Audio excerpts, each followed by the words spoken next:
So in this video, you'll learn how to delete or how to uninstall a game from your Nintendo Switch 2. So the first step is to navigate to the virtual cards section.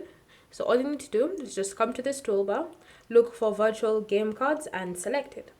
Here, you need to choose your user if applicable. And then you can see all the virtual games or all the games that you currently have registered under the user. So in order for you to uninstall or to delete a game, you have to start by selecting it. So go ahead and select it. Then from here, scroll and select the options. And then you should see this option, eject from this console. Choose that. Confirm that you wish to eject it from the console. Bear in mind that if you do choose to install it again, all the data will be downloaded when the game is being installed on your console. So again, just select OK.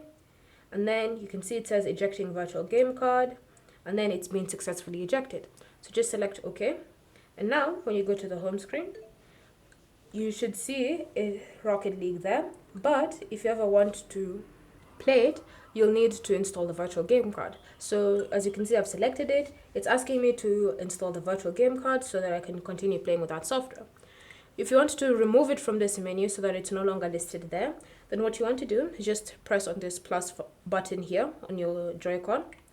And then the next step is to go to data management. So scroll through the options until you find data management, select delete software, then confirm that you wish to delete. Also remember to deselect keep the icon on the home menu so that it's also removed from the home menu. And then select delete and wait for it to be deleted. Once it's been deleted, you'll now notice that it's no longer listed here in the menu of recently played, which means that you've successfully removed and deleted the game from your Nintendo Switch 2. Thank you for watching.